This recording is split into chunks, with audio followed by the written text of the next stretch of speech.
Greetings and a warm welcome to 1000 PS TV. Today we're taking a close look at the new Ducati XDiavel V4 together.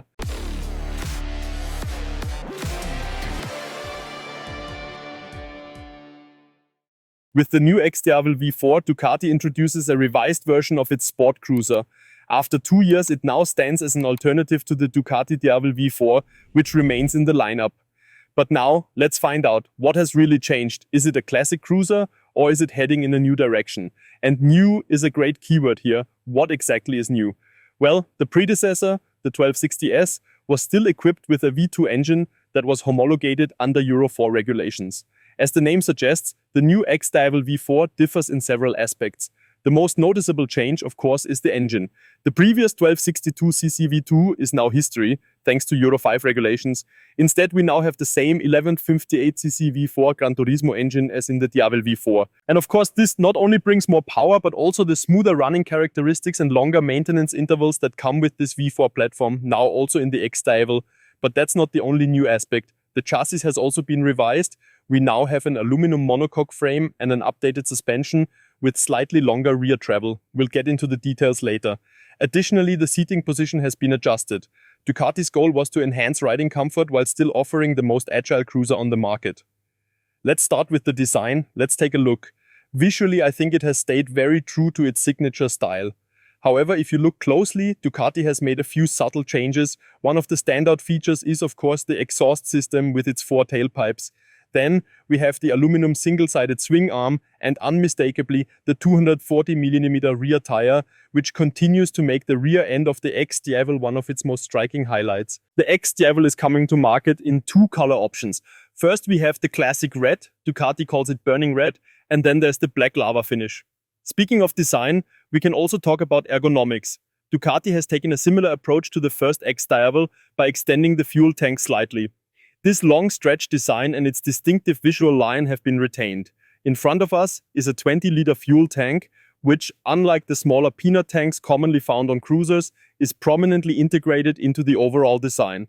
The LED headlights and taillights have been completely redesigned, now featuring slim LED strips. At the rear, they function as brake and position lights, while at the front, integrated tank-mounted lights add a modern touch as daytime running lights. Additionally, the turn signals are seamlessly integrated into the side fairings, giving Ducati's designers room to get creative. I find the solution for the passenger footpegs less elegant than on the Diavel V4. On the Diavel V4 they fold up seamlessly, whereas on the XDiavel they are conventionally mounted on the exhaust brackets on the right side and floating freely on the left. Another aspect where the Diavel V4 does better is the passenger grab handle. It is integrated into the seat, while on the XDiavel it's now an accessory that you have to carry separately. Speaking of the seat, the riding position has also been slightly adjusted compared to the previous version.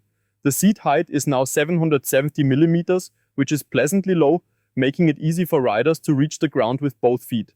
The seat padding has been thickened to improve comfort on longer rides. The pillion seat has also been made wider, longer and more cushioned, providing a much more comfortable experience for the passenger. The rider's footpegs are mounted forward as you would expect from a cruiser. However, for those who prefer a sportier riding position, Ducati offers an accessory kit that moves the footpegs further back. Why someone wouldn't just go for the standard Diavel V4 in that case is beyond me, but the option is there. Just like the Diavel V4, the XDiavel V4 comes equipped with top-notch electronics and an extensive feature set. It includes a 6-axis IMU, enabling a wide range of rider assistance systems. As expected from Ducati, it comes with wheelie control, launch control, cornering ABS, cornering EVO, and lean angle sensitive traction control, so there's plenty of tech packed in. One particularly interesting feature is the Quickshifter 2.0, which has been adopted from Ducati's Panigale V4 Superbike. This comes as standard equipment on the XDiavel V4, as does cruise control, making highway stretches more comfortable. Brand new on the XDiavel V4 is the 6.9-inch TFT display, which in its 8:3 format enables various functions. The keyless go system remains, meaning the key can stay in your pocket. You can connect your smartphone to the Diavel via the Ducati Link app, allowing you to control messages and music, with an optional turn-by-turn navigation system also available. Now let's get back to the engine and most importantly the performance it delivers. The V4 Gran Turismo engine is the same as in the Diavel V4, producing 168 horsepower at 10,750 RPM and 126 Newton meters of torque at 7,500 RPM. That's an 8 HP increase over the previous V2 engine. Plus, it comes with Ducati's long maintenance interval of 60,000 kilometers before the first valve clearance check is required. Also included is the cylinder deactivation system, which reduces fuel consumption in city traffic and, more importantly, helps manage heat buildup. The rear cylinder bank is deactivated, and this feature now works not only at a standstill but also at low speeds, a new addition for the XDiavel V4. And from slow riding to high-speed performance, Ducati claims that acceleration from 0 to 100 km per hour can be achieved in under 3 seconds. With launch control, the sprint to 100 km per hour is doable in just 3 seconds. Now, let's take a closer look at the chassis and brakes. As mentioned earlier, the new aluminum monocoque frame is designed to improve weight distribution. The wheelbase has also been extended compared to the Diavel, now measuring 1,620 mm, ensuring the classic cruiser characteristics. For the suspension, we have a fully adjustable 50 mm upside-down fork at the front with 120 mm of travel, while the rear features a central shock absorber with 145 mm of travel, 25 mm more than the previous model. As is often the case with Ducati, braking performance is provided by Brembo. At the front, we have a 330 mm dual-disc Stylmer system, while the rear is equipped with a 265 mm single disc with a 2-piston caliper. I'm really curious to see how it performs because on the current Diavel V4, the rear brake felt more like an afterthought and wasn't truly up to the task. And that brings me to a comparison with the Diavel V4, which we rode in Barcelona 2 years ago. It shares the same engine with the XDiavel, producing 168 horsepower and 196 Newton meters of torque. However, there are some differences in design and riding dynamics. For me, the Diavel V4 has moved much closer to the naked bike segment with its latest update. It has a more compact build and a slightly higher seat height of 790 mm, making it more agile and maneuverable than the XDiavel. The wheelbase is also shorter at 1,593 mm. Another key difference is the footpeg position. On the Diavel V4, they are centrally positioned, reinforcing an upright, naked bike-like riding posture. In contrast, the XDiavel has a lower seat height of 770 mm, offering a more relaxed seating position. With the longer wheelbase, the XDiavel is designed to be even more stable at higher speeds. Visually, I have to say, I personally find the Diavel V4 a bit more appealing from the front. The LED dot-style taillights and the retractable passenger grab handle are seriously cool features, but let me know in the comments which of the two has won your heart. And while we're comparing, I'd also like to bring up the V2 version. When it was released in 2016, I thought it was the most extreme, stunning and beautifully designed motorcycle ever.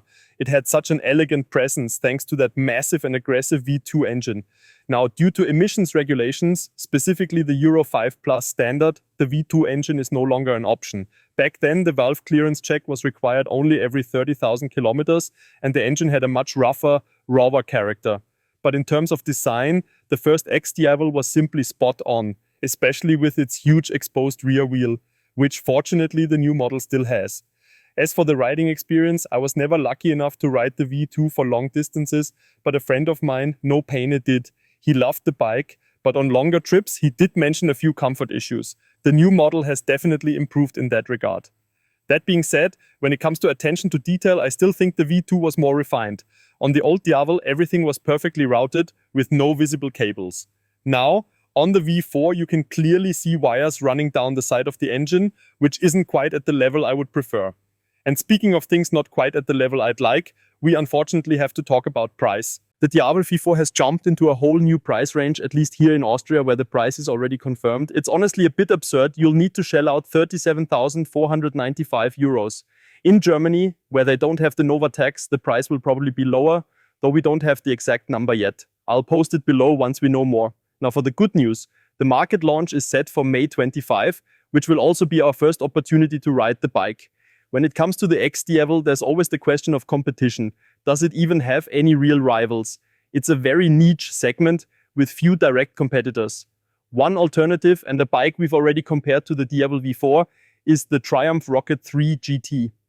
The Rocket 3 GT also has a brutal engine producing 167 horsepower, almost the same as the XDiavel, but where it really stands out is torque, with a monstrous 225 Newton meters. However, it also comes with significantly more weight, making it larger and likely even more comfortable in terms of riding dimensions.